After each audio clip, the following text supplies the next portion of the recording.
Hello and welcome.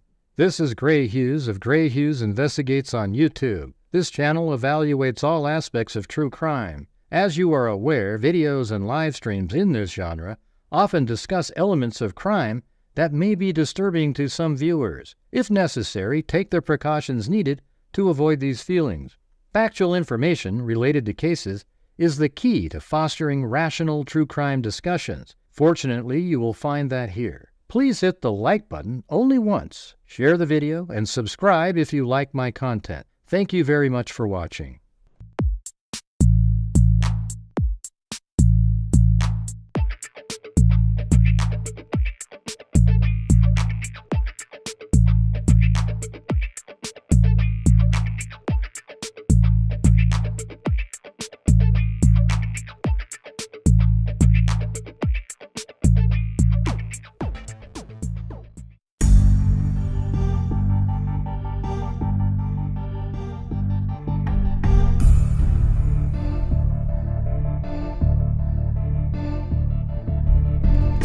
In fact, the sunlight's hitting the camera.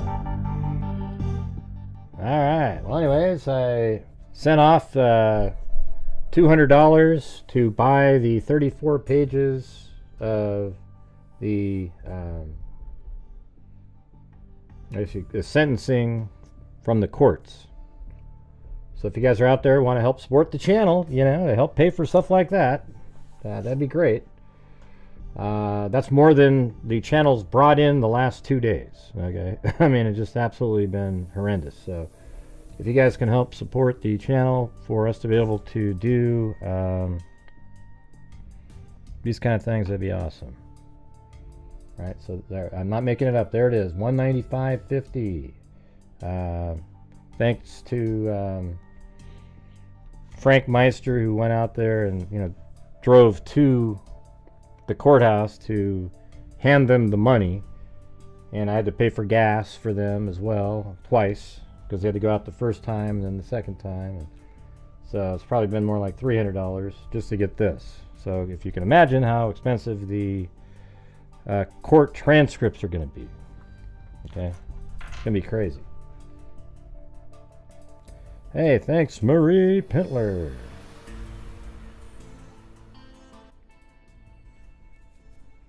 All right, so this is, we're just going to go through this, all right? So there's the bill at the top, and then I had to pay $45 twice for gas, because it's like an hour or something drive or something.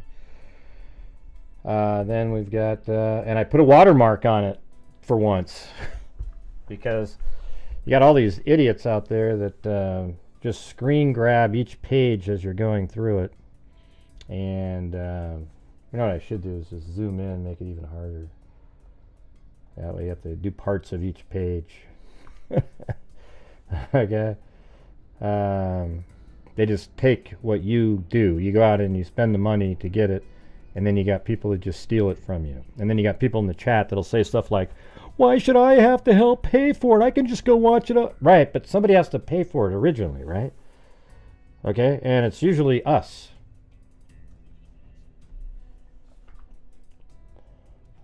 Anyways, I'm just going to go through it. Record of proceedings and sentencing. Thanks, Carrie Spencer. Now, so these are the State of Indiana, Nicholas McClellan, Brad Rosie, Andrew Baldwin, Jennifer Auger for the defendant.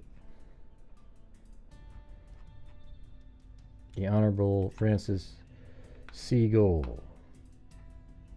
And then the court reporter, Jody Williams.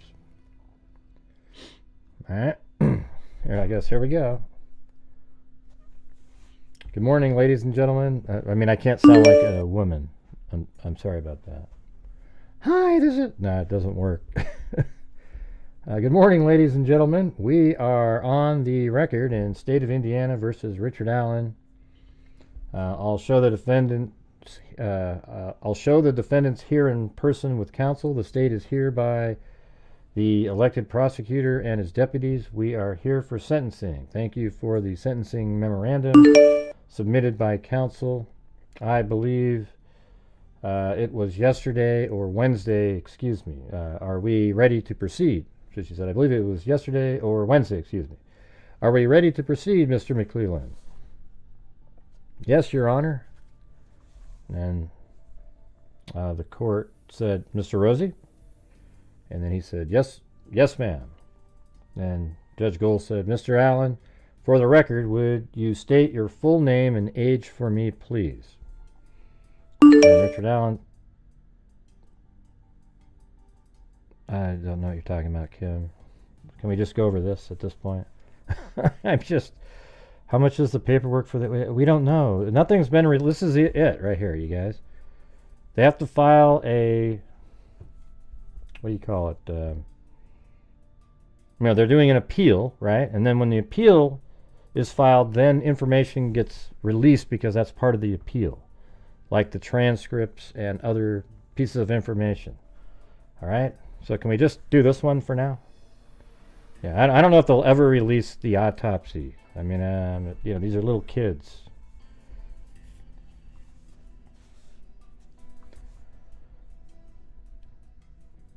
And then Richard Allen said, the defendant, Richard Matthew Allen, I'm 52, he said.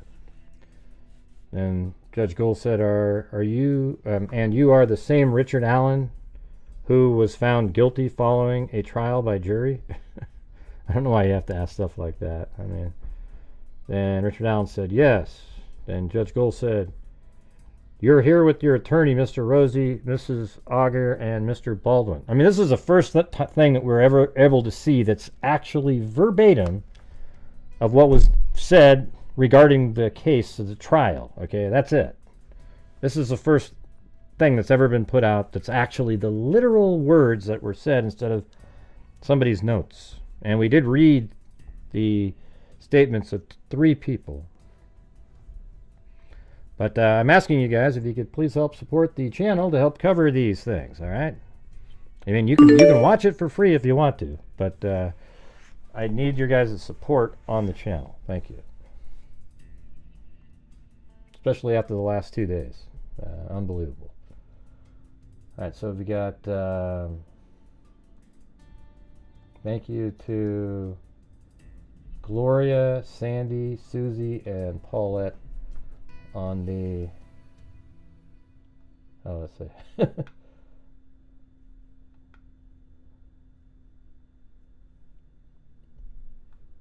Okay. I'm just reading it, got an email. Alright, so thank you guys for the coffees. Alright, defendant said, yes, I'm that same person. The court, you're here with your attorneys, Mr. Rosie, Miss Auger, and Mr. Baldwin. Are you satisfied with the manner in which you've been represented? He should have said no. That's what he should have said right there. Then Judge Gold said, have you seen the pre-sentence investigation report? Richard Allen said, yes. Then Judge Gold said, have you had a chance to review that report and to speak with your attorney about it? Hey, thanks, Lynette Eades. Hey, there's Half Redder. I haven't seen you in a long time. Have you had a chance to review that report and to speak with your attorney about it? Yes, I have. Judge Gold said, are there any additions or corrections to make to the report? Richard Allen, very, very minimal. Nothing of... What would those be, Rosie? Nothing important. Mr. Rosie, I guess the defendant said that. Very, very minimal. Nothing of... What would that be, Mr. Rosie? And then Richard Allen said, nothing important. Mr. Rosie, judge, just clear his throat, excuse me. And then Richard Allen said, sorry. Whatever the hell that is.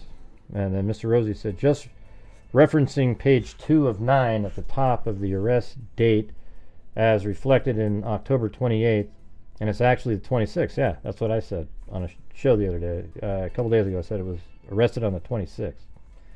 And so we would just ask that you add 2 more days to the credit time. Right, so instead of getting out in 150 years and 2 days, it'd be geez, whatever the hell it was. And so we would just ask you add 2 more days to the credit time which would increase that from 784 to 786.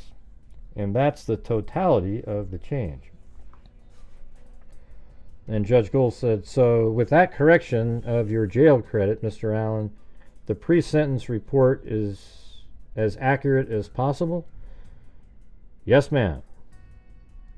And the court said, Mr. Rosie's sentencing argument. Mr. Rosie, Judge, the defense would rest on the assertions in the memorandum we filed with the court. Then Judge Gould said, Mr. McClellan? Mr. McClellan, Judge, the state would like to call one witness to the stand to testify, and then we have a series of 6 unsworn statements from the victims' families for the court to consider. Judge Gould said, okay. Mr. McClellan said, and so the first witness the state would like to call is Lieutenant Jerry Holman. Mr. McClellan, and then the judge said, let's see, where was that? Please, and then witness is sworn in, and Mr. McClellan said, thank you, Judge. And then direct examination. I didn't know that they did anything like this. Do you guys remember hearing about that? Mr. Holman, will you state your name? Jerry Holman, H-O-L-E-M-A-N. How are you employed? I'm employed with the Indiana State Police. Have you became involved in the investigation in the death of and you became involved in the investigation in the death of Abigail Williams and Liberty German back on February 14, 2017. Is that correct? I thought he got involved. Yeah, okay, that was the 14th, right. Like 12, what do you say, 12/14, he got a text or something. Thank you, Amber Maiden and Half Rudder. Yes, I did. And then a day after they went missing? Yes. And since that time, you've been heavily involved in the investigation throughout the 8-year period. Is that correct? I and many law enforcement officers from many different agencies have poured our hearts and souls into this for the last 7 years and 10 months. Yes. And you also sat through trial here at counsel table with me. You were able to hear and see all the evidence that law enforcement gathered against Richard Allen. Is that correct? I have. And you had the opportunity, you had the opportunity to observe in detail the crime scene photos as well. Is that right? Unfortunately, yes. And safe to say you've investigated several murders throughout your career as a law enforcement officer. I have. And have you investigated murders that deal with children? A few, yes. And how does this compare to those other murders that you've investigated? Okay, I don't know that. That's just a letter there. And the answer is, sorry, I don't know why I was looking at it like that. This one was very brutal. Mr. Allen laid in wait. He stalked the, that's his words. Richard Allen said that. He stalked the girls. He kidnapped. He humiliated them. He treated them like animals. He used a gun to control them. It was obvious his intent was to sexually assault them or molest them until he got interrupted. And then he forced them to take their clothes off at some point. Made them walk across a frigid creek. Again treated them like animals. Obviously killed one in front of the other. I've said that many times. I can't imagine the fear and the anxiety that they went through to watch that. And that's another thing I always tell everybody about is, this is me speaking, is like, it's just brutal.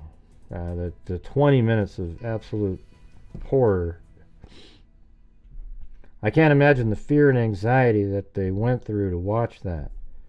And then he covered them with sticks and left them there alone and went on to live his life like it never happened.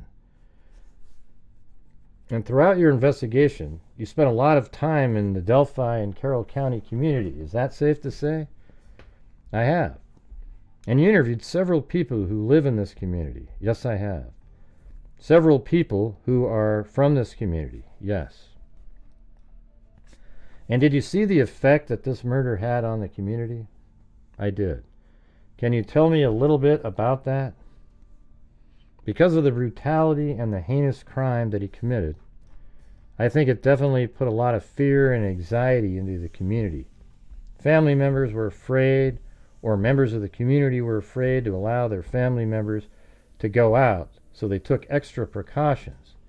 And because of Mr. Allen allowing his attorneys to use unethical strategies by falsely accusing you of withholding evidence and falsely accusing police officers of being corrupt and lying, that also had an impact on the community, that the ones that supported the prosecution, they were getting threats.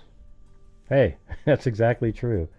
If you were anybody out there, like me and some others, who were just absolutely could see what the factual information in the case was, you get just absolutely threatened. I mean, you got that idiot Delphi After Dark who's always talking about beating somebody up, just like Slow Joe the whack job who threatened to go into people's bedrooms at night and cut their throats.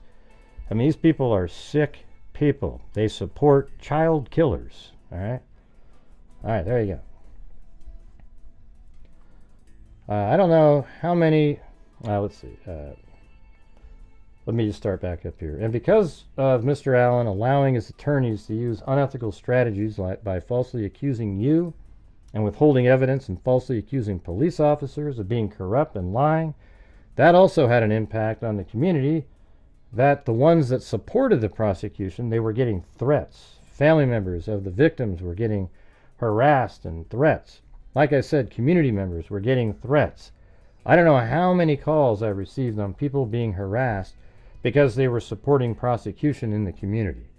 You and your family have been harassed, and many law enforcement officers and their families have been harassed and have received death threats because Mr. Allen allowed his attorneys to be unethical. So given everything that you learned through this investigation, everything you've learned through the case, do you have any recommendation of the court as to what is an appropriate sentence for Mr. Allen?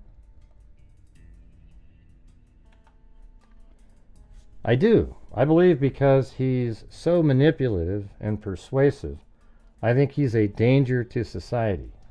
I think his lack of remorse, he says he wants to apologize to the victims' family members, but he hasn't yet. I hope today's that day. He also has used religion to manipulate his wife, his mother, and corrections officers. I hope he really has found God. I hope he confesses to all of his sins, and I hope he is forgiven someday. But I think it's just a tactic that he uses to manipulate people to get what he wants, i.e., when he breaks his iPad, he wants a new iPad. He wants transferred to a better facility, and he wants visits with his wife. He uses those manipulation tactics to get what he wants. Then the next question is, everything that you've seen and heard, do you believe he's a danger to the community? I do. I believe that he exhibits all the traits that he would definitely be a danger and pose threats to the people if he ever was able to be back in the community. No doubt about it. Is there anything else you want the court to consider when fashioning a sentence for Mr. Allen? No. Mr. McClellan, Mr. McClellan said, I don't have any other questions, Judge. Then the court said, Mr. Rosie. Mr. Rosie said, no questions. Then Judge Gold said, thank you, Lieutenant. You may step down. Mr. McClellan said, Judge, the state has no further witnesses, but I do have, as I said, 6 family members that would like to make an unsworn statement to the court for their consideration. I'd like, if the court would allow me, I'd like to call them up at this time and allow them to make that statement. You may. Mr. McClellan, thank you, Judge. State would first call Carrie Timmons.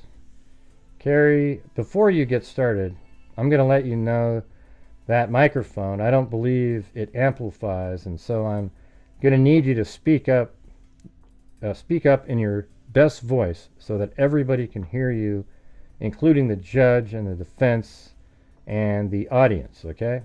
I'm going to ask you a few preliminary questions just to get your name and stuff on the record, and then I'll let you make your statement. So can you state your name, please? And Carrie said, Carrie Timmons.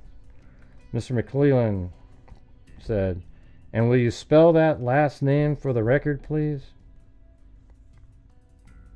Ms. Timmons, Timmons. Mr. McClellan, and you have a statement that you'd like to make to the court for consideration in sentencing. Is that correct? Yes. Okay, go ahead. Ms. Timmons said, I struggled for weeks over writing this because I'm honestly not sure how to explain the path of destruction left in the wake of the decisions made by Richard Allen on February 13th, 2017. That day changed all of our lives in so many ways forever. Liberty German was always my go-to for, I'm not sure, forever. Well, LG was always my go-to for advice. She somehow would always know exactly what to say in a situation, and I have no doubt that she is currently holding my pen.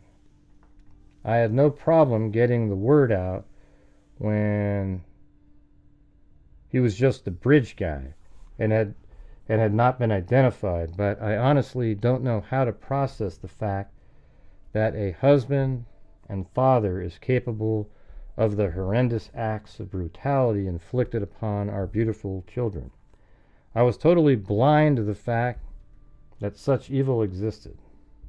I bet you this isn't supposed to be Liberty German. I don't know. Why would she say... I mean, I'm just asking. Why would...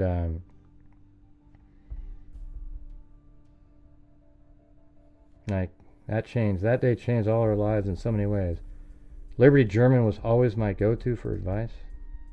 I mean, wouldn't that be Abigail? I don't know. I mean, she was pretty, like a wise child, I guess. Alright guys, if you're out there, if you can please help support the channel. This costs like $300 total with the gas and everybody driving around. And we're currently at $31.80. So if you guys can please help support the channel, I would appreciate it. That, you know, it's the only way to keep affording to do these kinds of things. Alright. I had no problem getting the word out when he was just bridge guy and had not been identified, but I honestly don't know how to process the fact that a husband and a father is capable of the horrendous acts of brutality inflicted, let me turn up the mic, upon our beautiful children. I was totally blind to the fact that such evil existed. I don't know which is worse, knowing or not knowing. The last 2,867 days have been absolute hell for Liberty German and Abigail Williams' family and friends. Next week, we should be celebrating our birthdays together. She would be 22, and she should be here. I quit celebrating after her 14th and my 39th. I can't help but see her grin at that, understanding the anxiety that she knew I had about turning the dreaded 40. As Liberty German's mom, I am left with so many what-ifs. I'm left without memories of her growing up, getting her driver's license and her first car, her first job. She didn't get to graduate and go on to college. We were cheated out of seeing her be the best auntie. She doesn't get to fall in love, get married, and have babies. She was robbed of the opportunity to experience life and fulfillment, all of the dreams and aspirations that she already had at such a young age. I can't even put into words what it feels like to see other parents and their children get those things. For their lives to go on makes no sense to me. Yeah, I totally get it. You know, like when my brother died, I hated seeing other people all happy and just everybody having fun. You're like, how come you're having fun? You know, you're just, it's not really rational. It's just how you feel. Hey, thanks, Papa Squatch. Anybody else out there can help support the channel today? I shouldn't be jealous of them, but I am. I can't understand how life managed to go on for anyone else while mine stopped. Instead of those memories and milestones, I'm left with the massive grief, a literal hole in my soul, broken relationships, shattered hearts, and broken dreams. I struggle daily with guilt, crippling anxiety, complex PTSD, and severe depression, but continue to persevere in a world I don't want to live in without her. My daughters were robbed of their big sister, their children, their innocence, and life as they knew it. They had to grow up through so much turmoil. My daughter Alexis turned 11 3 days after her sister's body was found on my grandmother's birthday. I don't think I even realized she had other kids. Hey, thanks, Janelle Glover. Birthdays are very hard for us all. I'll never understand how you were able to get away with this for so long. How can such evil hide in plain sight, continuing to walk down the streets lined with your picture, making a mockery of law enforcement, our families, the community, especially Liberty German and Abigail Williams for nearly 6 years? Only Richard Allen has those answers.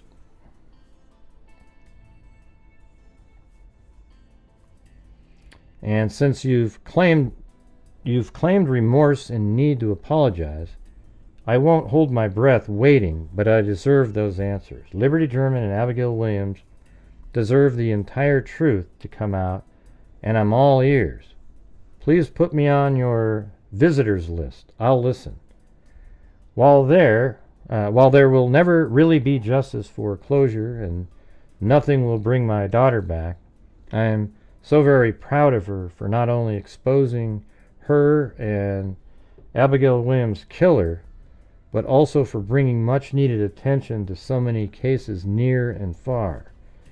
This tragedy hasn't completely stopped Liberty German from accomplishing at least one dream from beyond her grave. Her courage and strength. Oh, that's right. My brain was thinking this was somebody else. So Carrie, yeah. There's 2 half-sisters, I believe. Her courage and strength, and that's why she said Liberty German earlier. It was Carrie. I was thinking of, I don't know why, but in my mind I was thinking of Anna. Her courage and strength will live on as she guided us through the lifetime, and until we meet again. She'll always be sunshine. Well, that was a pretty good, I like that one. It's a good job. Carrie, Mr. McClellan said, Carrie, is there anything else you want the court to know?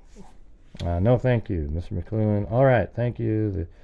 The court, thank you, ma'am. Mr. McClellan, okay to go forward, Judge? You may. Mr. McClellan, okay, thank you, Judge. The state would call Josh Lank, please. Judge, do you want him at the podium or in the witness stand?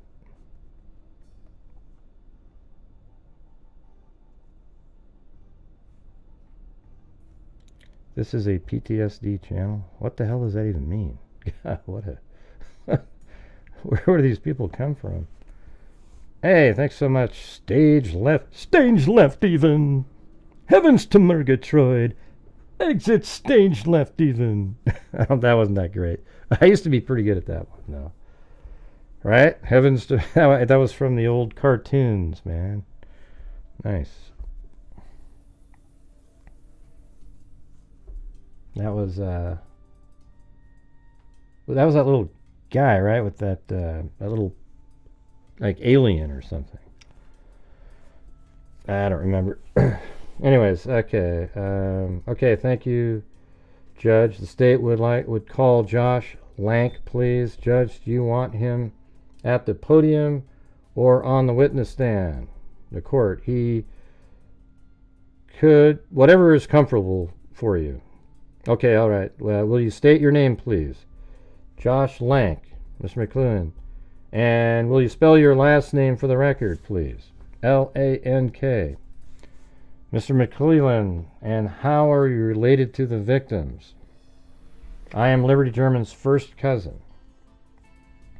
Mr. McClellan, okay, and you had a statement that you'd like the court to consider for sentencing.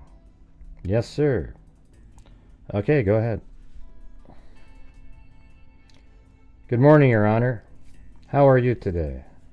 That's cool. And Judge Gould said, good morning, I'm well, thank you. Mr. Lank said, first, I would like to start off by thanking the prosecution team and law enforcement.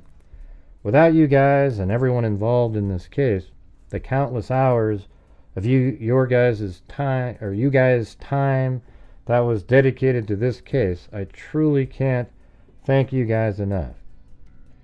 You can tell from the beginning that this case was very important to them. They did everything they could to find justice for these two beautiful girls. I would also like to thank our little community. You guys have been so kind to our family with the love and support you have shown us, from painting the town teal and purple to feeding us every day throughout the trial. I seriously can't thank you guys enough. Our town may be little, but this goes to show that in time of need, our community pulls together. Liberty German was my first cousin, but the bond we had was a brother and sister, bond that nobody could break. When we were younger, we were together every day. It was always Kelsey, Liberty German, my brother, and I. We would ride the bus to my grandma's after school, and you would never know what kind of trouble we would get into. Liberty German was one of a kind. She would give the shirt off her back to someone that she thought needed it more than her. She was always trying to find ways to help people and make things easier on everyone.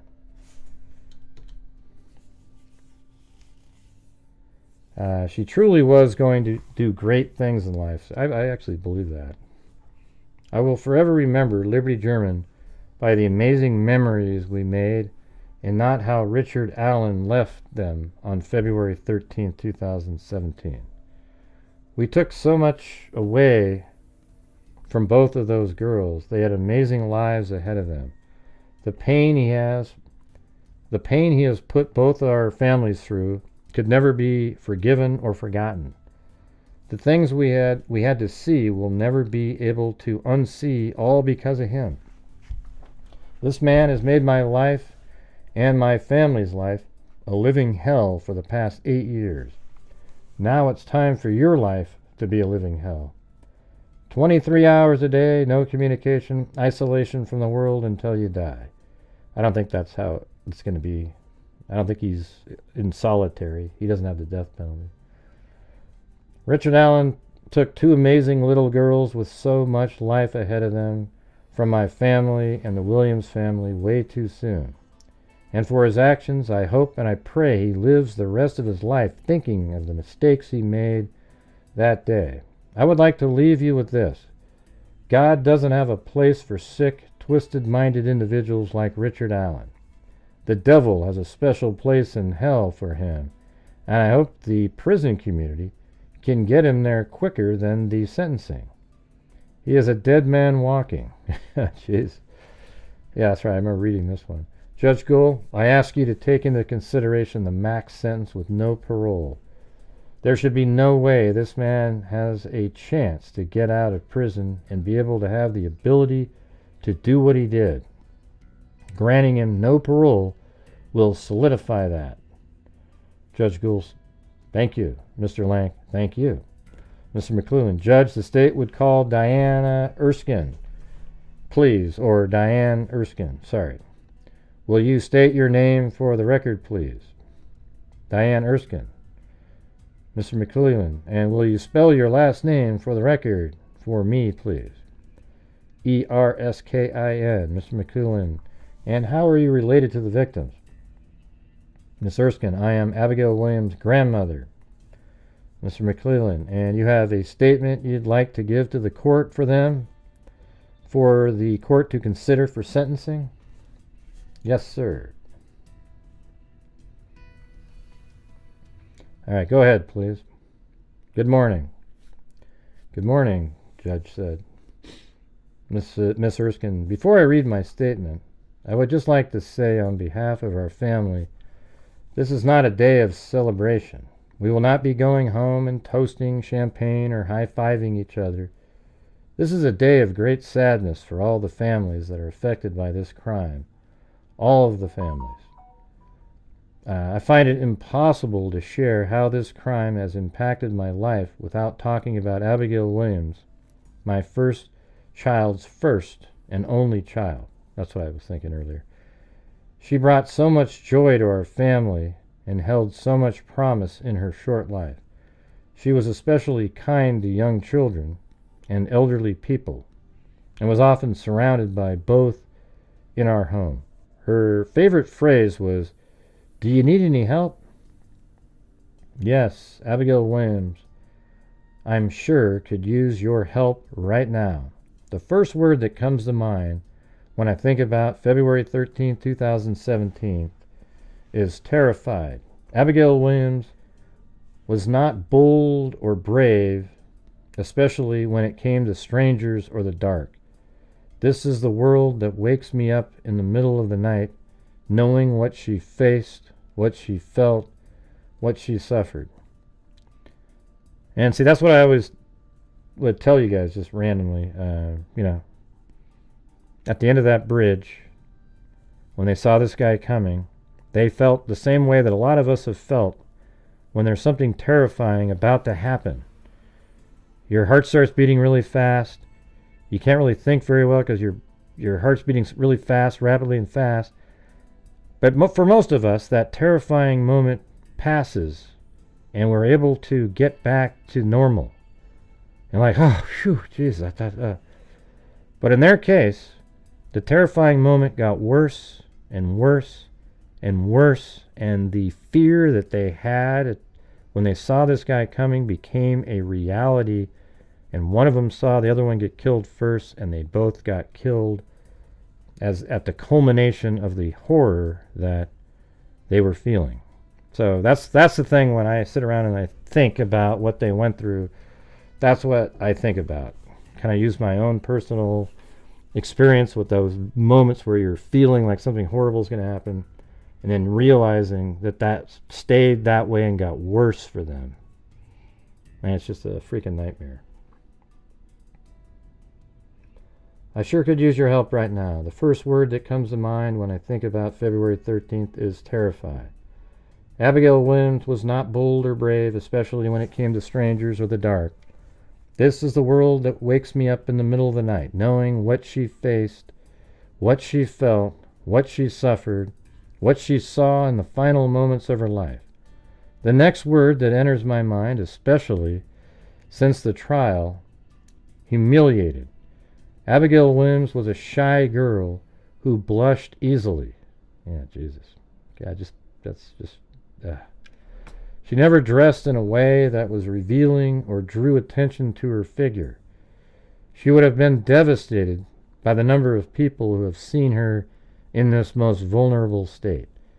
I cringe every time I think about the photos that were not only shown for the purpose of the trial, but have been shared as some sort of sick propaganda.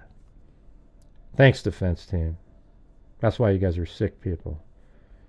Every detail of her final moments reveals a nightmare, one that we will relive involuntarily for the rest of our lives. Mutilated. Our sweet Abigail Williams suffered at the hands of a murderer, and then to the process of an autopsy. Hey, thanks Mike Gavin up there and Amber Maiden and CR.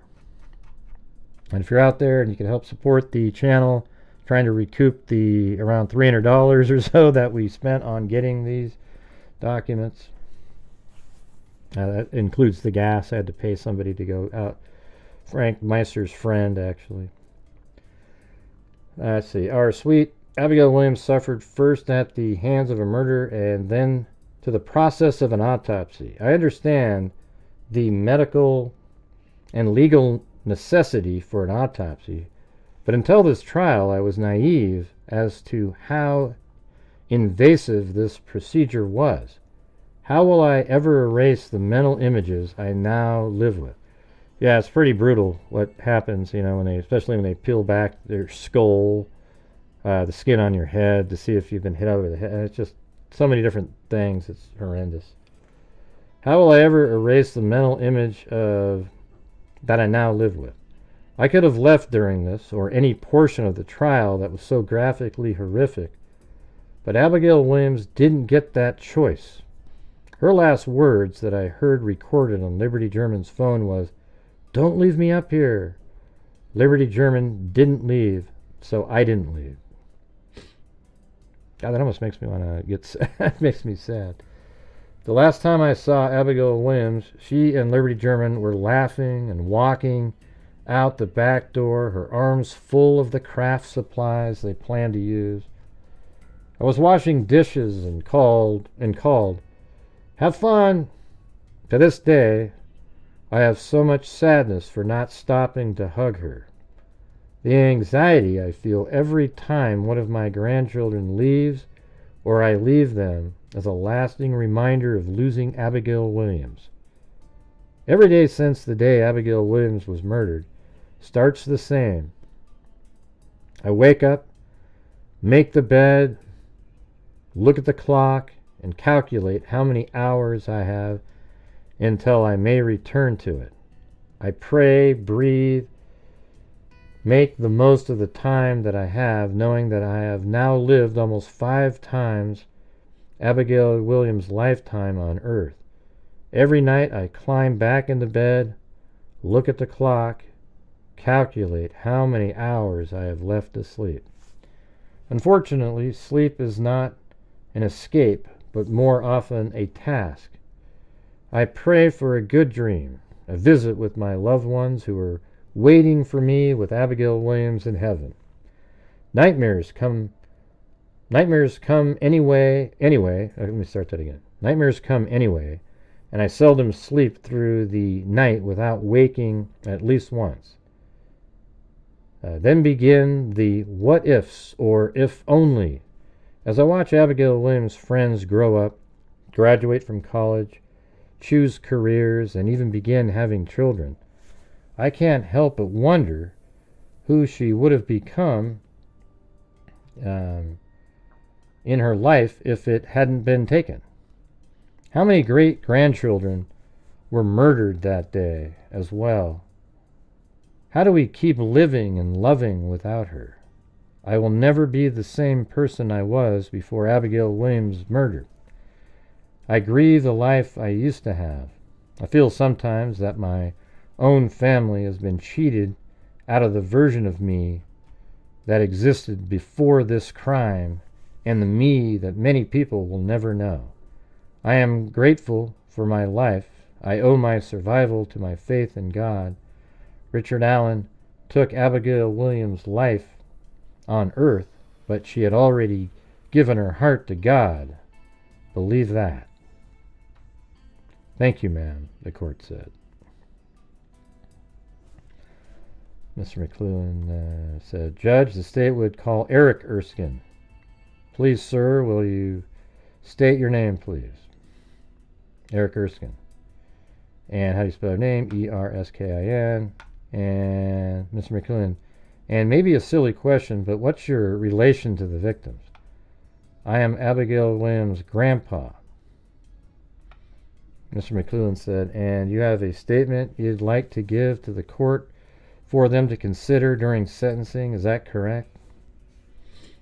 Mr. Erskine said, yep, that's correct. Mr. McLuhan, go ahead, sir. Mr. Erskine said, writing and speaking about this tragedy is very difficult. I'm not very articulate or creative when it comes to the spoken and written word. I'm kind of a bolt and wrench kind of guy, but I'll do my best to keep it brief. The effects and the loss of Abigail Williams these past 7 years in our family is beyond words. How this has impacted each of us and our daily lives is difficult to process or explain. Each family member was affected differently, but overwhelmingly the same, if that makes sense. The loss of Abigail Williams was like losing a limb that'll never grow back. there's an empty spot or hollow place. This process has been similar to a wound that scabs over but consistently gets torn off, doesn't ever seem to heal. Thousands of times the possible scenario of the girl's last hour on this earth has been replayed in our mind thousands and thousands of times. What was seen and heard in this trial only affirmed some of the most horrific thoughts. I'm thankful for God's grace in our lives that has carried us through these dark days. The effects of this horrendous crime has not only been a huge impact on our families, but has impacted this town. Not sure if we'll ever get back to normal from the dreadful murder of our girls. The impact on the girl's classmate at Delphi School was profound. Some are still in recovery from the trauma from this heinous crime. The horrific and senseless act by Richard Allen on February 13, 2013, meant to say 17. But the conspiracy theorists will say, ooh, wow, so there was one 4 years earlier? No, he just said 2013 because it's the 13th of February. Don't you get it? Like he just made a mistake. May have stolen our future and what might have been with Abigail Williams and Liberty German, but you, Richard Allen, will never take away our memories or the legacy of these girls. Something else that I'll never be able to understand is how, after lying in wait and conducting your premeditated plan to have your way with our girls, how could you continue to go about your daily routine like it never happened? How could you do that? I'd like to take a moment to set the record straight on a couple things that you, Richard Allen, have said. Hey, thanks so much, Kelly Snyder. Appreciate that. Richard, you said you found God. I hope you have. The fact is, God has been near all the time. He was not lost. You were. God was here before the earth was created. You can read about it in Genesis. Matter of fact, God was there on February 13th. You chose to live a life void of God and full of sinful desires. The book of Romans speaks of those. Some refer to this as a reprobate mind. The girls knew God. They accepted him at Bible school and church camp. I have no doubt they're in a better place. God gives each of us a free choice. The book of Deuteronomy speaks of it. In a moment of selfish desires, you made unconscionable decisions that is beyond my comprehension. Part of the Christian conversation process, which you admitted to, brings forth a change both in physical and spiritual. Part of that growth process comes accountability. Nearly 100 different scriptures that I'm aware of speaks of this. However, you choose to remain silent. When it counted most, you could have set the record straight. Scriptures are very clear. At the end, everyone will be judged by the Creator for their deeds and their actions. I think he's trying to get Richard Allen to confess. In closing, since the beginning of this journey, I've said I trusted the system. I've had faith in the body of work of our law enforcement and the prosecution team to do what's right on behalf of our girls, our families, as well as our community to bring justice for all. Now, Judge Gold, we place that same trust in your decision-making authority to do what is right based on the laws of the state of Indiana. I believe your training and experience has prepared you for this task. You wouldn't have been selected to oversee this trial if you were not qualified. Thank you, ma'am. Judge Gould responded, thank you. Mr. McClellan, Judge, the state would call Becky Patty. Please, will you state your name? Becky Patty. And will you spell your last name? P-A-T-T-Y. And how are you related to the victims? I am Liberty German's grandmother. Mr. McClellan, and you have a statement you'd like the court to consider for sentencing? And Miss Patty said, I sure do. That sounds like her. I sure do. Okay, go ahead. Honorable Judge Gould, where does one start? How does one explain the effect of how one choice a person makes has on an entire family for generations to come? I don't think one can really explain it and do justice. There's not enough words in our language that begins to paint the picture of the grief we live with each and every day. Richard Allen was an adult, and he should be held accountable for the choices he made on February 13, 2017. He chose not to go to lunch with his mom and sister. Instead, he chose to drink beer for liquid courage. He chose to lay in wait for his victims to order them down the hill. He had the opportunity to let Liberty German and Abigail Williams go when the white van drove by, but he chose not to. So instead, he chose to take them across the creek where he viciously murdered them, making sure they were dead before he went home and continued his life. Richard Allen viciously and heartlessly stole the choice to live from Abigail Williams and Liberty German that day. He was a coward, and he didn't want to be held accountable for his heinous choice and actions, so he just killed them and went home. I guess, in his eyes, he was nice enough to make sure they were dead before he left so that they wouldn't suffer. A few days later, he developed photos for our family that would be used at Liberty German's funeral. I mean, how incredible is that? She just talked about that. He stood there watching the family members as they struggled to keep their composure while dealing with unsurmountable grief and preparing for the unthinkable that lay ahead, not blinking an eye, no remorse. I wonder what he was thinking. Our lives turned upside down that day, never to be the same again. Abigail Williams and Liberty German, two young teens with their entire futures ahead of them. They never got the opportunity to make their marks in the world. He stole that from them. Liberty German never got to go to prom, graduate, go on dates, go to college, get married, or start a family. She never got to be the best aunt ever. He robbed us all. The world was robbed of what could have been. All the while, he went on living his life. He was able to walk his daughter down the aisle on her wedding day, giving her away. I wonder, did he even think of our girls at all while walking her down the aisle?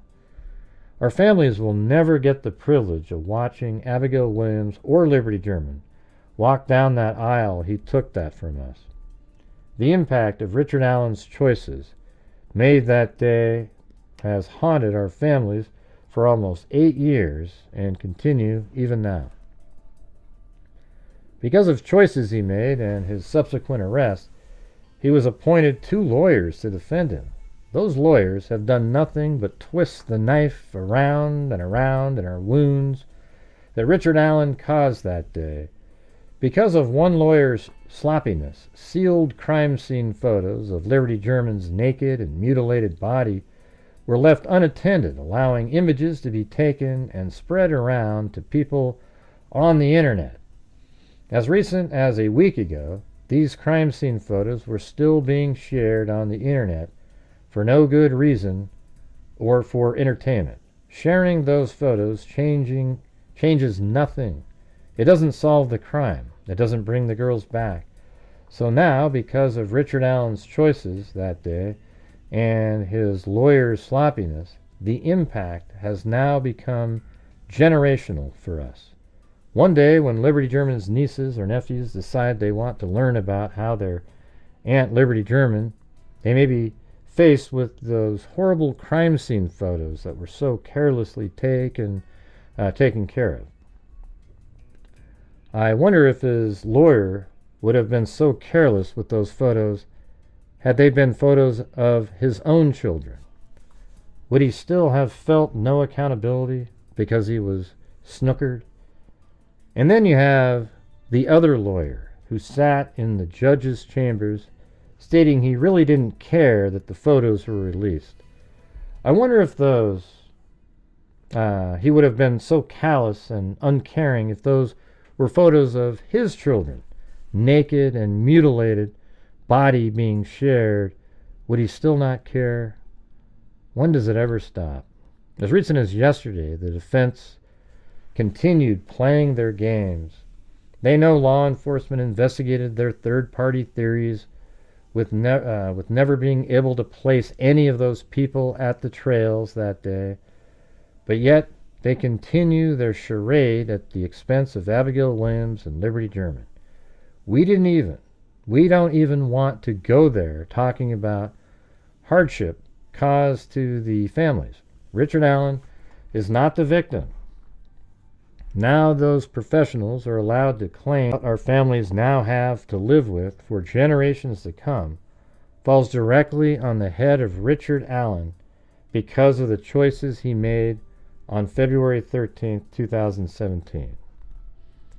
I could go on and on about what we lost that day, but it would change nothing. The deafening silence in the house, the milestones missed, the grandbabies never to sit on our lap, the impact Liberty German and Abigail Williams would have had on so many lives. Talking about it won't bring them back to us. Nothing in this world can change the outcome of that horrific day. No matter how hard we wish or pray them back, they're gone forever. Only Richard Allen, having made a different choice that day, could have changed it. Their lives were in the balance. He chose to kill Abigail Williams and Liberty German. Their lives mattered.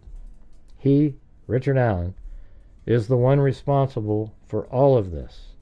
All I can hope for now is that Richard Allen will be held accountable to the fullest extent of the law for what he did that day. His sentence needs to reflect not only of murdering the girls, but also serving time for each day of life those girls still had in front of them, for every feat they may have accomplished. I feel he should serve 1 day behind bars for each future day he robbed from the girls. I hope that he's not held in a single occupancy cell, since his attorneys feel it would be detrimental to his health. But get him out there in general population. All right, you guys. So if you're out there and you can help support the channel, I would appreciate it.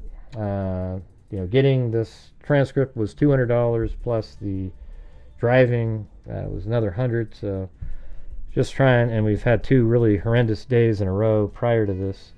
So just trying to recoup some of that back and have you guys help support the channel like we've been doing for 5 years. I hope he is ordered to reside in general population so he can have the human interaction he so craves and needs. Last of all, I hope he lives each day of the rest of his life living with the same fear he bestowed on Abigail Williams and Liberty German, the last hour of their lives. I hope the choices he made on February 13th come back to haunt him, giving him no peace. I realize I should not feel this way, but I can't stop these feelings. I hope God can see my heart and can forgive me. Richard Allen caused this. I hope Richard Allen's new relationship with God will finally compel him to do the right thing and stop this nightmare from continuing any longer, not only for our families, but his as well. He needs to do what he knows God would want him to do. I hope he finally gives the girls the respect they deserve, give them back the dignity he so callously took from them. Richard Allen took so much from our families and the world that day. But what he will never take from us is our memories we have of Abigail Williams and Liberty German. We will forever keep them alive, even if only in our hearts. And thanks, Vegas Andrews up there. I live every day with the burden of the choice I made on that day. I can never change the results of my choice of letting those girls go to the trails, and I take responsibility for that. What about you, Richard Allen? Will you ever own up and take responsibility for the choices you made that day? Only you can stop this nightmare for all the families. You can make that choice.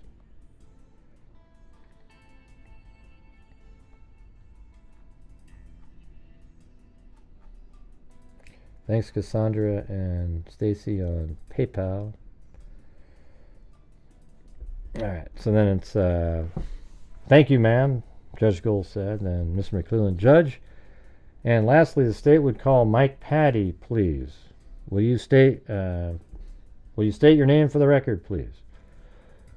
Mike Patty said, Mike Patty. Mr. McClellan, and will you spell your last name, please? Patty. Mr. McClellan, and how are you related to the victim? I was Liberty German's grandfather. Mr. McClellan, and you have a statement you'd like to the court to consider in sentencing. Is that correct? That's correct. Go ahead, sir. Mr. Patty. All right. First off, everything that's been said here today resonates, kind of gives you a picture of what our family has been going through. Some of the stuff I've written down is going to repeat some of that, so I apologize. But all these things are coming from the heart, from all of our family members, and it just, the impact that this has had on our families. Honorable Judge Frangul, we appreciate your firm, fair guidance and direction, your ability to thwart off all unnecessary noise and acts that were developed during this process. Thank you for standing firm and staying focused on what needed to be done.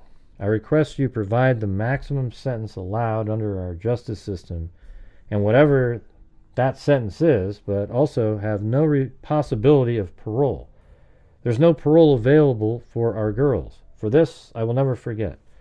Prosecution, we appreciate your willingness to stay on task, putting in numerous hours, putting the case above many of your personal needs. The results speak for itself, and I wanted to share our deepest gratitude. For this, I will never forget. The investigation team, we appreciate your determination and grit to stay on this for so many years. I've observed and watched from the outside while you investigated so many tips that many have no idea about, all to deliver proof to get to the bottom of this case. Never once did I hear we're out of options. There was always a full court press to bring justice in this case. For this, I will never forget. To our family, I'm so blessed to have a loving and welcoming family. Only wish I could have prevented this, any of this, from happening, and I wish I could have protected everyone from having to go through this. Our family is strong. We will march forward and continue to grow. For this, I am grateful. Defense, I understand the role you needed to play, but I cannot connect the ways of our legal system to allow so many things to interfere with the truth and the facts simply to be brought before a jury. I cannot imagine our forefathers ever envisioned the attempts to suppress and divert facts that would ever be part of our justice system. One should reflect and review their position to support truth and justice. Your inept ability to protect some of the most personal facts in this case, the crime scene photos, and making statements you didn't really care they were out there. That's one, I guess Rosie said, I don't even care that they're out. My family will forever have to explain how these are available for people to search. What do I say to my kids, my grandkids, my great-grandkids? What will you tell your grandkids? I hope you tell them the truth. I surely will. For this I will never forget. To the convict, I will never understand how you could have conducted such an atrocity.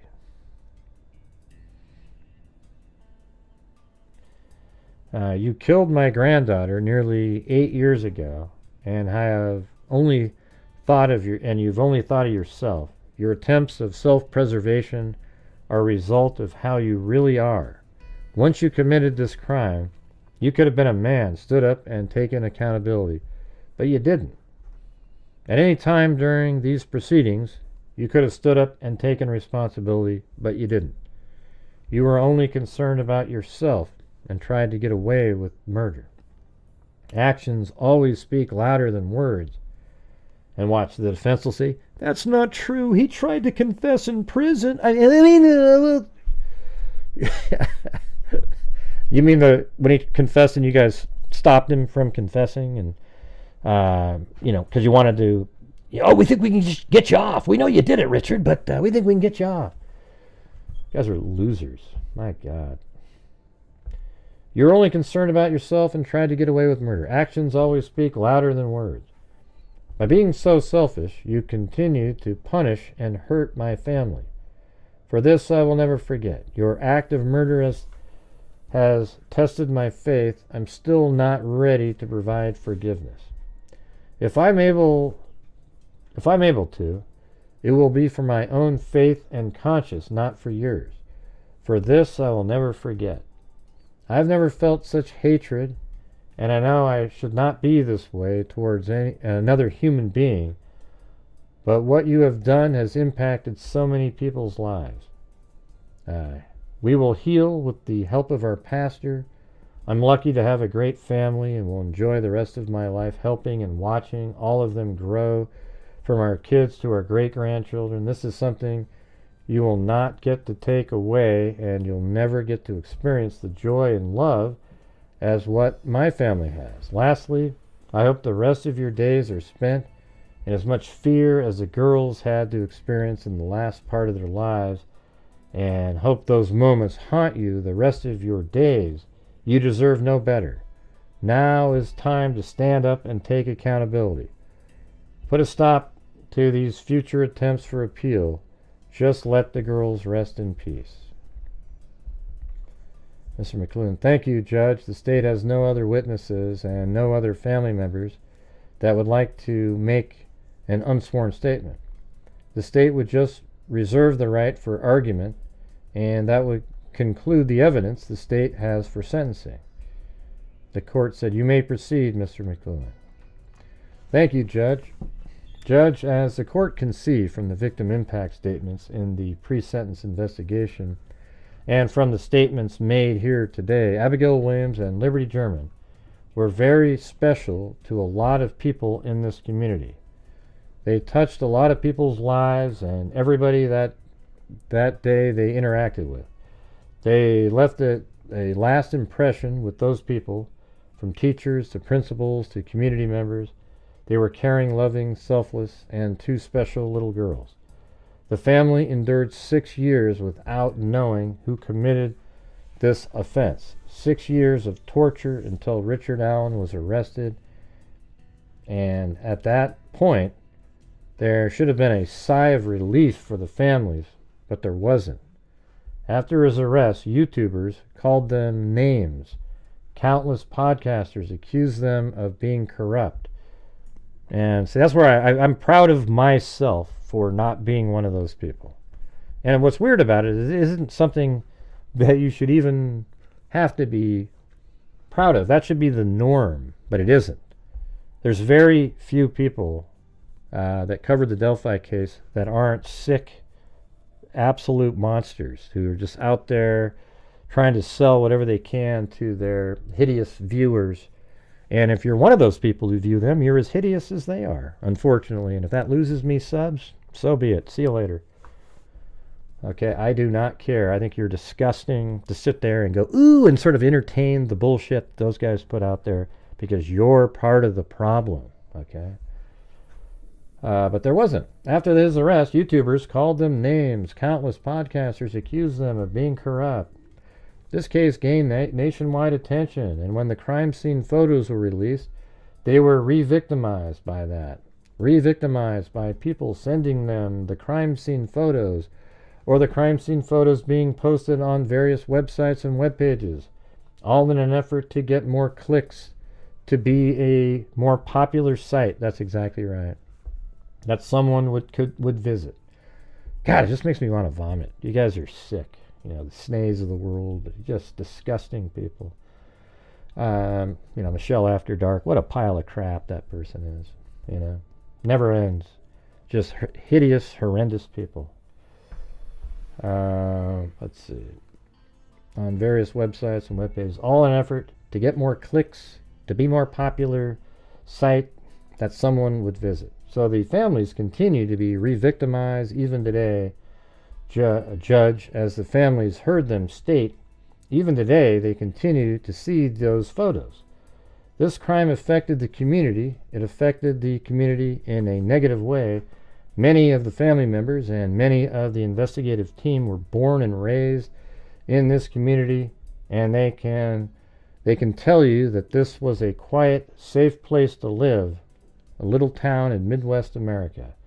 After this crime, it became a place where people locked their doors, where people went and actively pursued a firearm license to carry and conceal, where they took defensive classes. And I know, Judge, I know these aren't statutory aggravating or mitigating factors, but these are things to consider, that Richard Allen's actions go well beyond what happened in this courtroom or what happened on February 13th, 2017. They go on to affect the families of the victims, the families in the community. Judge, that was the end of the sentence. I think it's important to know that throughout this sentencing, throughout the trial, Richard Allen seemed to show no remorse and no regret. Now, as a mitigating factor, he does not have any criminal history, and I concede that's a mitigating factor. However, the nature and circumstances of this crime greatly outweigh any mitigating factor that the lack of criminal history gives him. Judge, I know this was read during the trial, but I want to read the court a short excerpt from an entry by Dr. Monica Walla. This is an entry that seems to rattle around in my mind, in my head, days ahead. Let me read that again. This might be pretty interesting. I want to read the court a short excerpt from an entry by Dr. Monica Walla. This is an entry that seems to rattle around in my head days after the trial. States, Allen reported wanting to confess to his crimes and wanting to tell his story. He stated, I bundled up. Once at the trail, I laid in wait. I saw the girls and followed them onto the bridge. I ordered them down the hill. My intention was to assault the girls because I thought they were older than their biological ages. He saw a van and got scared. Then I ordered them across the creek, and I cut their necks. I wanted to make sure they were dead. He reported he covered the bodies, and he walked back to the car and continued on his life because he hadn't been caught. He lied in wait. For some reason, that statement rings in my head. To think that Abigail Williams and Liberty German are just out for a walk on the trail that day, to take pictures, to enjoy nature, and to think that he lied in wait for them and then approached them with a gun, ordered them down the hill. I probably watched the video from Liberty German's phone 1,000 times in preparation for trial during the course of the investigation, and the fear in Abigail Williams' voice when she runs by Liberty German. I just can't imagine the fear they both had that moment when he approached them with a gun and said, girls or guys, down the hill. I think he said guys. Hey, thanks, CR. Once they're down the hill, he ordered them to strip, 14 and 13 years old, to remove all of their clothes, expose their naked bodies. He began to assault them, but he was interrupted. So maybe they did undress down below, and then they perhaps both carried their clothes across somehow, or I don't know.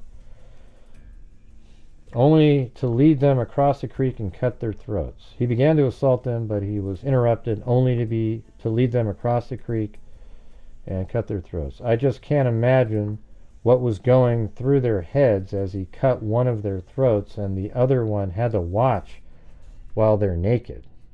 I don't understand, Judge, and I just can't imagine.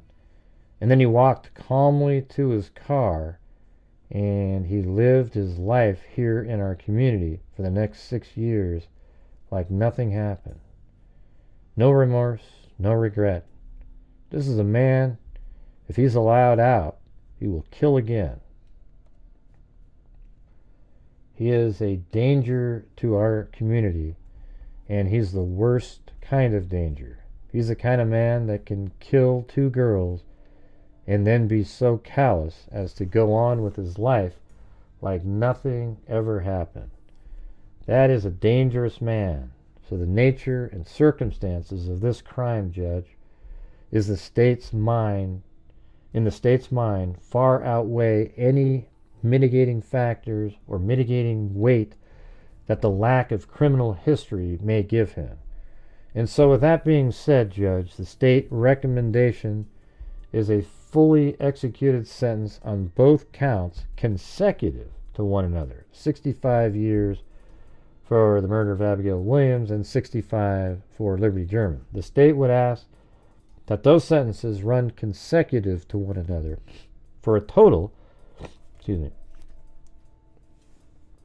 I don't know what happened. The state would ask that those sentences run consecutive to one another for a total of 130 years in the Department of Correction. The sentence only seems fitting for his actions on February 13th of 2017 and only seemed fitting for the murder of Abigail Williams and Liberty German. Thank you, Judge. Any response, Mr. Rosie? Mr. Rosie said, Judge, just briefly, that the defense acknowledges that this is a day for the victims' families to speak, and the system affords them that opportunity. I do think, as Mr. Allen's counsel, that it's worth pointing out or asking the court at least to disregard the comments related to the actions of his lawyers throughout these proceedings, to the extent that those comments would support an aggravating or mitigating, or I should say aggravating circumstances. I don't think that that's what they're relevant for that purpose. I don't have any problem with these people getting up here and speaking their piece, but to the extent that those would support an aggravator, I'm asking the court to disregard the comment. Thank you. Mr. Allen, is there anything that you would like to say to the court prior to the imposition of sentence? No, Your Honor. Or, let me see. No, Your Honor. Down the hill. No, Your Honor. All right, anyways, here's the Judge Gould said, well, Mr. Allen, the record will show that you're here in prison this morning with your attorney, or excuse me, let me start over again. It says person. The court says, well, Mr. Allen, the record will show that you're here in person this morning with your attorneys, Mr. Rosie, Miss Auger, and Mr. Baldwin. The state is here by the elected prosecutor, Mr. McClellan, and his deputies, Miss Diener and Mr. Luttrell. Having been found guilty following a trial by jury, you are now here for sentencing. Having considered and reviewed the written pre-sentence investigation report, the sentencing memorandum submitted by counsel, I'm actually quoting exactly how it's written here, submitted by counsel, the victim impact letter that were attached to the pre-sentence investigation report, the testimony of Trooper Holman, Carrie Timmons, Joss Lank, Diane Erskine, Eric Erskine, Becky Patty, and Mike Patty, and the arguments of counsel, the counsel now finds the defendant guilty of murder, a felony in count 3, and murder, a felony in count 4. The court will order the convictions on counts 1 and 2, felony murder, vacated on purposes of double jeopardy. Your attorneys, though, let's see. Your attorneys, through their sentencing memorandum, have asked that I consider mitigating circumstances in your behalf. They have asked first that I consider that you have no criminal history, and that is, in fact, a mitigating circumstance, that you have no criminal history. Candidly, I don't weigh it terribly heavily, because you come into this court convicted of the most serious offense that the state of Indiana has. But you do, in fact, have no criminal history. Your attorneys have also asked that I consider that your imprisonment will result in an undue hardship on your wife, Kathy Allen. What, do you want parole or something? I mean, what a joke. I decline to find that to be a mitigating circumstance. Any imprisonment imposes a hardship, and you've been in prison. I'd like to read the memorandum that the defense put out, the sentencing memorandum. I decline to find that to be a mitigating circumstance. And thank you, Shelly Ann. I appreciate that. Your attorneys have also asked that I consider that your imprisonment will result in an undue hardship on your wife, Kathy Allen. I decline to find that to be a mitigating circumstance. Any imprisonment imposes a hardship, and you've been in prison for quite a bit of time, but I decline to find that to be a mitigating circumstance. Counsel also has asked that I consider the non-statutory mitigating circumstances that you served in the United States Army National Guard for about 10 years, having enlisted when you were in high school. I decline to find that to be a mitigating circumstance. It has nothing to do with anything. Sounds like me. That's funny. And finally, your attorneys have asked what I consider your long history of mental illness. There was evidence presented during the course of your trial that you suffer from depression and anxiety, and that is, in fact, a mitigating circumstance. However, I do not count it, because there's no nexus between your mental history and the vicious crimes that you have now been convicted of. So I decline to find that to be a mitigating circumstance. Although I do recognize your mental health history, but there's no nexus. Those are all of the mitigating circumstances that have been advanced by your attorneys. I do find, hold on.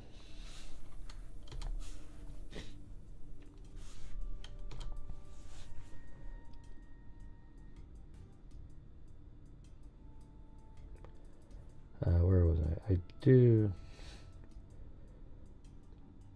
Those are all the mitigating. Okay, that says, all right. I do find aggravating circumstances in the nature and circumstances of the crimes that you've committed. I don't need to go into a lengthy recitation. The record speaks for itself. I've been a criminal court judge for about 27 years, Mr. Allen, and I've presided over some of the most hideous cases in the state of Indiana. You rank right up there with one of the most hideous cases that I've presided over. The nature of the crimes that you've committed and the impact of your crimes on the family are astonishing. You have multiple victims, and that is an aggravating circumstance that justifies consecutive sentencing. And I find, as a specific mitigating circumstances, the extraordinary impact on the families of Liberty Germ and Abigail Williams.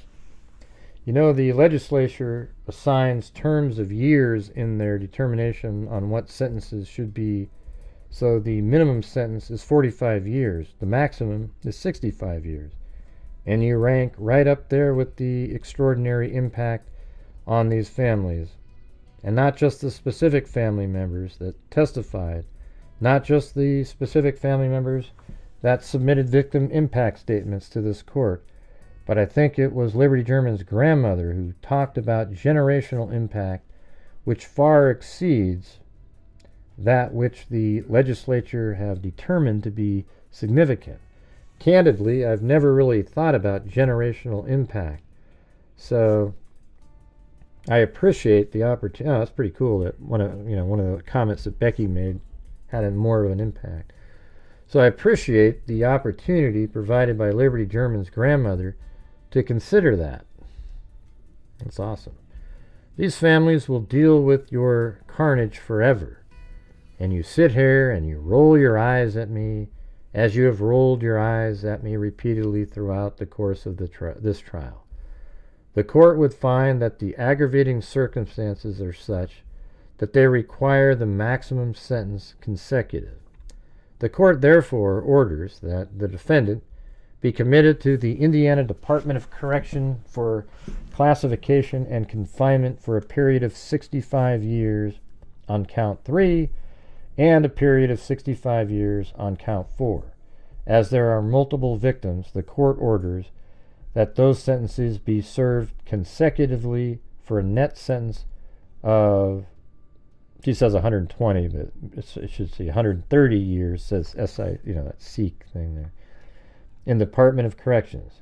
Give you credit for 786 days served in jail in pre-trial confinement, assess the public defender fee and court costs, and enter judgment accordingly. Mr. Allen, you've heard the judgment of this court pronouncing sentence. Pursuant to Criminal Rule 11, I would inform you you are entitled to challenge both the convictions and the sentences. In order to do that, you have to file a notice of appeal with the clerk of the Court of Appeals within 30 days of today's date.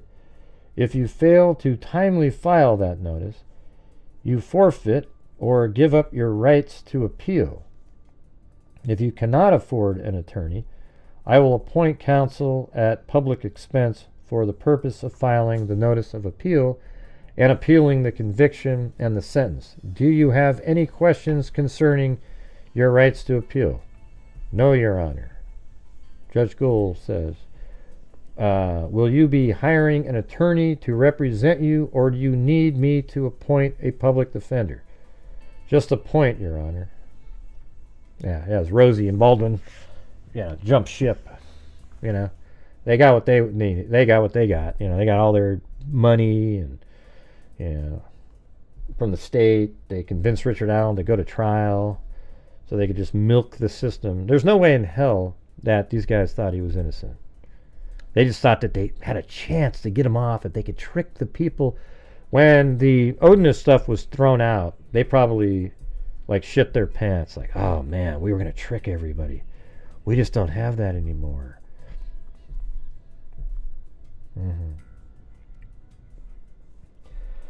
But hey, you guys, if you're out there, this costs quite a bit of money to get this document here. So if you have the ability to help support the channel like so many others have done, we're about a third of the way to help paying for the document.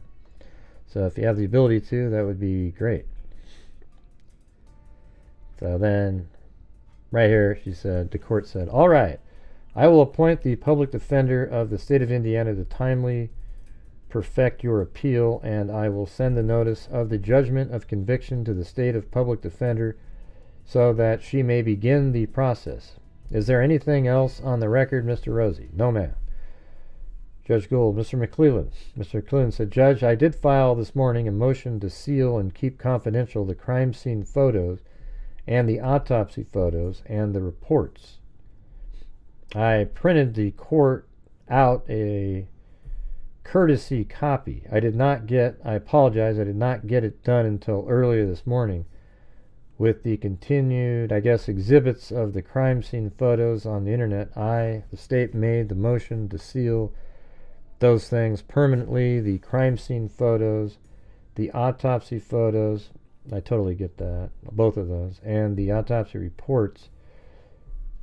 Also the mental health and medical records of Mr. Okay, so basically the only things that are being protected are the crime scene photos, the autopsy photos of the girls, and then Richard Allen's mental health reports. So that means, I think at some point, the interrogation videos, the 43-second video, a lot of those things are going to get released.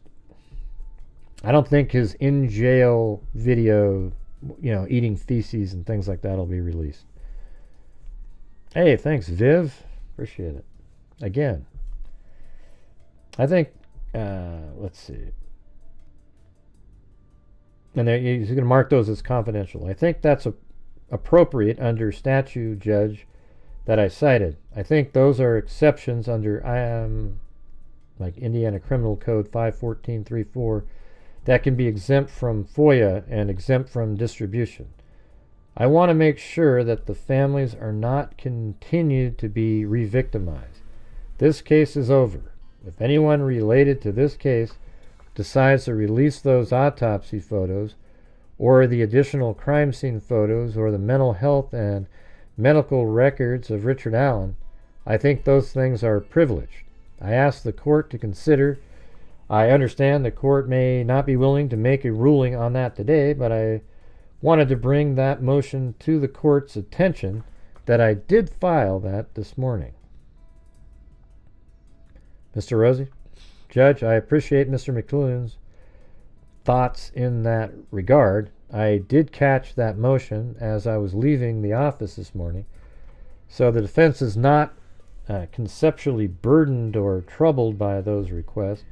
But if the court would give us 7 days to just take a look at the statutes and the case law that's cited, I would appreciate that, and we will file a response. I think it'll be brief, but I'm not familiar with the statute and the specific case law that's cited, so I'd like a minute to shepherdize those.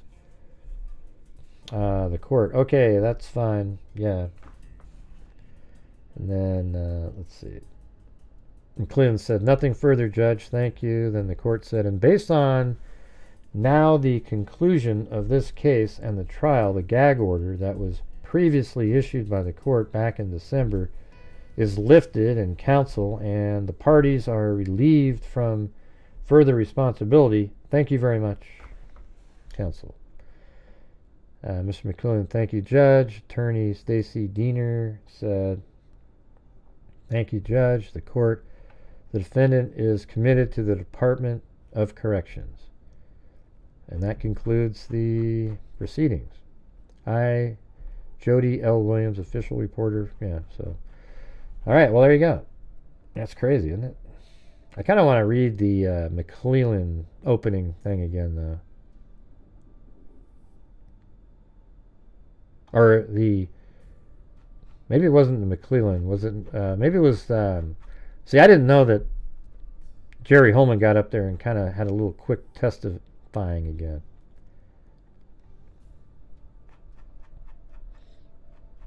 I don't know, I guess I already read it. So, anybody else out there want to help support the channel? Didn't quite get, anywhere near back. But thank you to Gloria, Sandy, Susie, Paulette, Stacy, and Cassandra on PayPal. And the first 4 were Buy Me a Coffee. See, Buy Me a Coffee works good. See up in the upper right-hand corner there? So here you go. Do the coffee right there.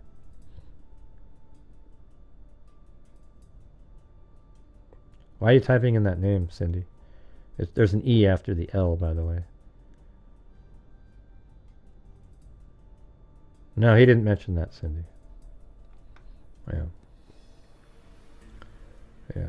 I'm just saying I didn't realize he made like a statement in the closing here. Not the closing, but the sentencing. I didn't realize that he got up on the stand and was asked questions by... No, he didn't. Let's see. Bot's not working. Let's see.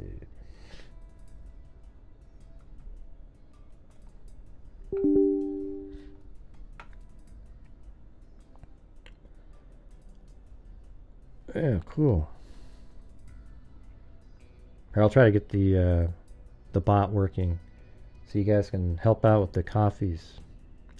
I might need some.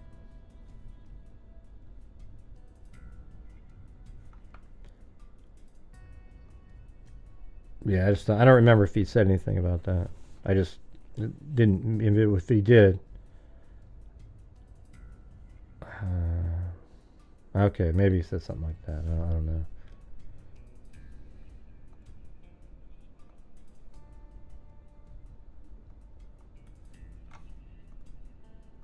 What's going on over here? It's really slow.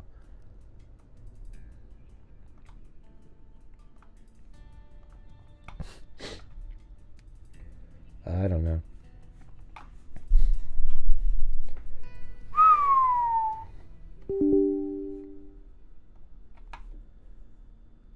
Thanks, Sybil.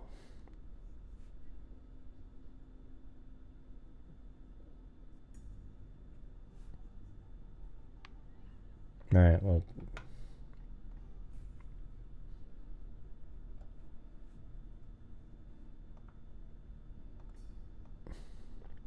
I'm not sure what's going on with. But anyways, if you look at the top of the screen there, there's a coffee thing. You can scan that in right there, or in the description of the video, just below the top, it's in there. I spent almost $300 on this transcript, giving the gas money, and you'll go, well, nobody asked you to, Gray. Right. Well, that's what I'm supposed to do for the freaks. All right. We get documents.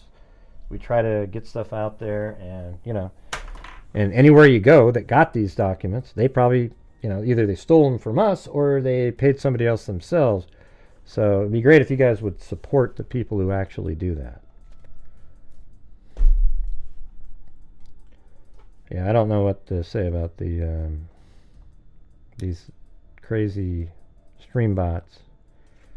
Let me see if I can fix something.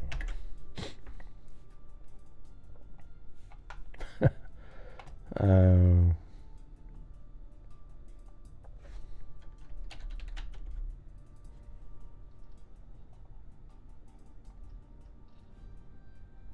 right, maybe it'll work now. Let's see. I had to turn off something. Maybe it'll work. I don't know. It froze right there last time, though. Seems like it's doing that again. I've been watching more news, etc. on Nick's case.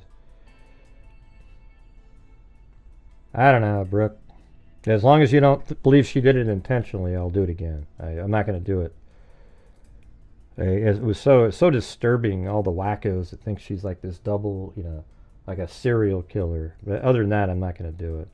If I keep getting the same crap that we got last night, it was just a complete, it's almost like hurts my soul to see the comments that people are making.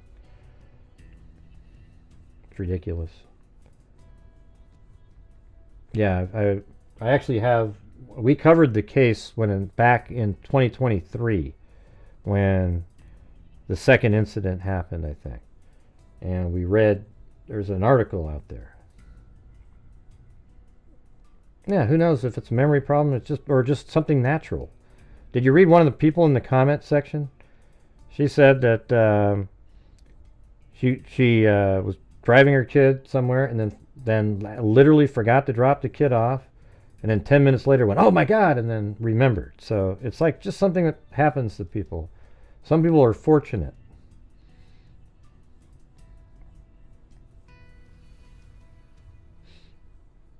Yeah, I mean, today was like closing arguments, wasn't it? So whatever today's was, I'll do the 150% speed. But what I'd really like on this show right here is to get more support for the channel, because I'm 2 days in a row we're terrible, and today we're not even at a third of what it costs to buy this document right here. So if you're out there and you appreciate this kind of stuff, I would need your guys' support. Please. Thank you. Right. It was an accident. No. Oh, they've already come back and everything? It's all done today? That's amazing. I told you it was really short. I know. That's what I said. I go, this trial is really short. He was talking about, like, what's today? Wednesday or Thursday? Okay, so 5. Good. I think the judge won't even give her 5 years. I think he'll give her, I don't even know, any time at all.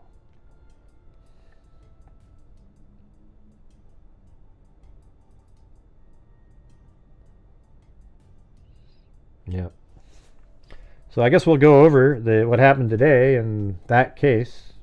I guess now I don't have to feel like ashamed to have so many people going, "Oh my God, throw the book at her, man! She should get 30 years." You guys are sick-minded. So I guess we can now see that it wouldn't be that way. Awesome. Well, I guess there'll be no more support today. All right, but anyways, I hope you guys, hope I read it okay this time. When I read through that. Wasn't too bad, right?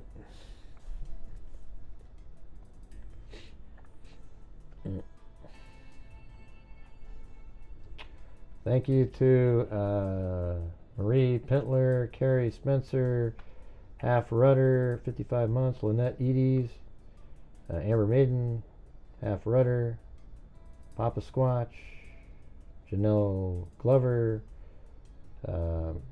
Stage Left Even, CR gifted a membership, Mike Gavin, Amber Maiden gifted one, Georgina Stoliker, Kelly Snyder, Vegas Andrews, CR, Shelly Ann, Viv, Renee. You know what's crazy is the cost for the trial transcript might be something like, God, what was it? I bet you it'll be something like,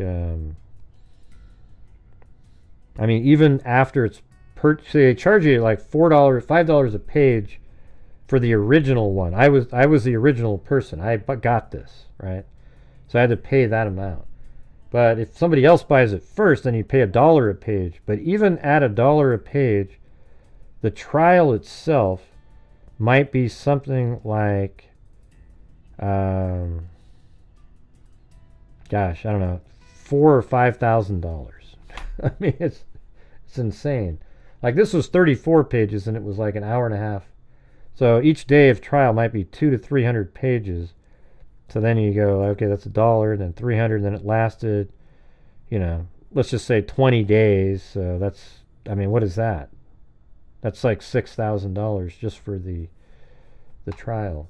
But definitely, when I get the transcripts for the trial, we're just going to do it ourselves. So we might have to get like different people to play different parts or whatever. But don't you guys just want to go over the whole damn thing so we know what was said? And then possibly, if they release the exhibits, then we could do it including the exhibits at the same time. That'd be amazing. And only the exhibits I'm talking about are the ones in... thanks, Viv, again. And then we could play the exhibits of, like, the interrogation. There's no reason those shouldn't be released.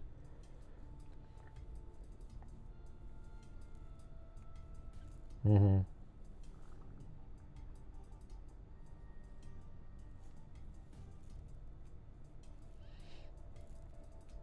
Yeah, all right. Well, we have to have people playing different parts, like, I guess we could figure out, because each day just figure out, like, I mean, it's going to be tough because, you have 18 different, you wouldn't need a whole bunch of different people, like just a male voice, a female voice, maybe, something like that.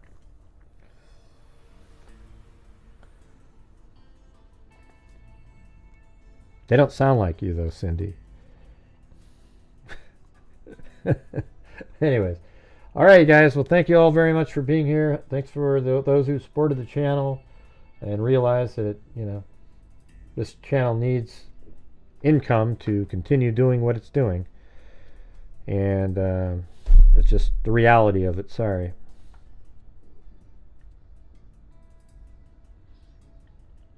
I don't know. I don't know if I could do it like that. I probably just will do it in... I'm not going to send it to anybody. I would do it in StreamYard, and it's just right there live on the screen. Everybody's at the same time, and you would just see it. So that would be it.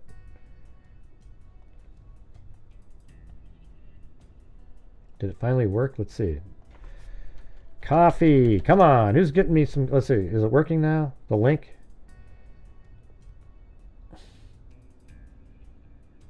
Yes, there it is. There it is, right there. Yeah, because in StreamYard, we're all at the same time frame. So we just start, just kind of scroll down, you know, and everybody just kind of looks for their next. They can see where they're coming up.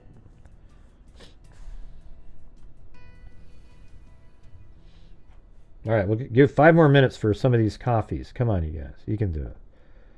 They're a better way to support sometimes.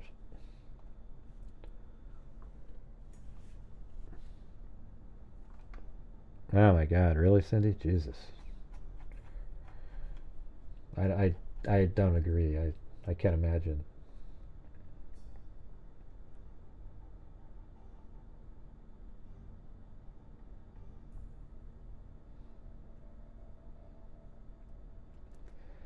Yeah, I like this part right here by Holman. He said, this one, very brutal. Mr. Allen, laid in wait.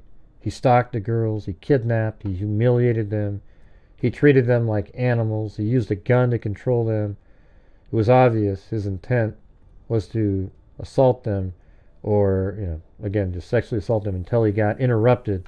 And then he forced them to take their clothes off at some point and made them walk across the frigid creek again, treated them like animals, obviously killed one in front of the other. I can't imagine the fear and anxiety that they went through to watch that. And then he covered them with sticks and left them there alone and went on to live his life.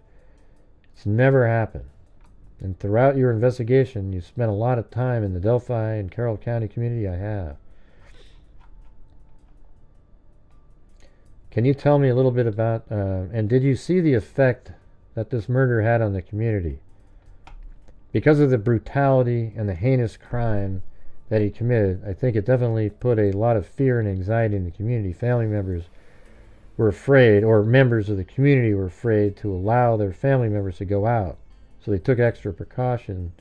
And because of Mr. Allen allowing his attorneys to use his unethical strategies by falsely accusing you of withholding evidence and falsely accusing police officers of being corrupt and lying, they also had an impact on the community that the ones that supported the prosecution, they were getting threats. Family members of the victims were getting harassed and threats.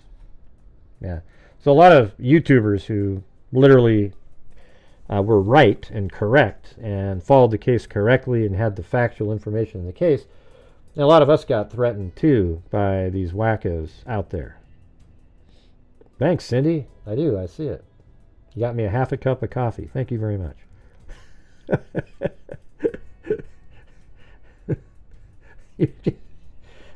Cindy bought me a sip of Cindy bought me a sip of coffee, everybody. Holy shit. Oh,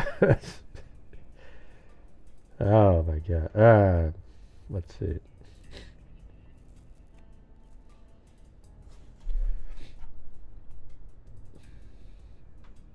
Where's the part where McClellan? I thought Carrie's was really good.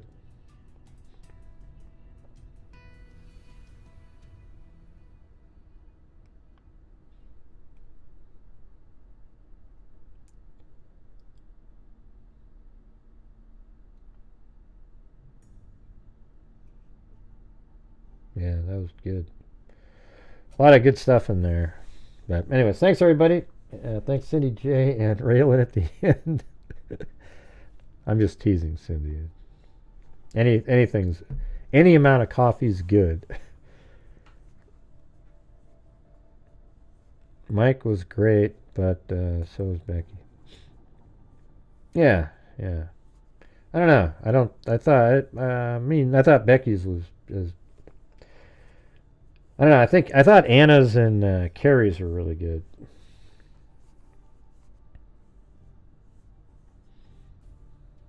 But I understand, like, it was cool that the Patties both went after the prosecutors, and they should have.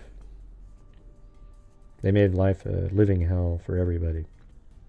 Yeah, one person even took their own lives because of them. Route 44 Sweet Tea. Maybe I should change the name. I can change the name. I guess they let you change it to whatever you want to change it to. All right, you guys. Thank you all very much for being here. We'll see you tonight. We'll definitely, maybe I'll just speed it up to like, well, I'll see how long it is, and then I'll speed it up accordingly, okay? That quick trial. All right, so thanks, everybody. We'll see you guys later. And as I always say, until next time. Why not, Sybil? Where am I? I can't go. That's a Zozo line. Where are you going? Yeah, I got to get going. So, anyways, see you guys later. Be safe out there. It must have been a really short day because it's like, it's not even late over there. Yeah, I've been doing this true crime thing for quite a while now. And during this whole time, I have not seen one person that is a crime dissector, drug rejector, I'm a certified human lie detector. I'll get ya, I'll stretch ya, if you try and play me like an old projector. transector, Is my nectar. Professor Greg is gonna give another lecture. Crime collector, freak connector, and I'm always gonna be a pup protector. full deflector, interceptor, and I'll need a little spectre with a vector. On his pector, with all respect, ya. Just remember, I've a temple fucking check ya. I have no agenda. Don't worry about it, Cindy. I don't care at all. And I'll serve it to you straight without the blender. And in the end, I'm gonna send ya on a mission to reveal the true offender. Yeah, so I'll just get right back to work. All right, everybody? Talk to you later. And then it would go...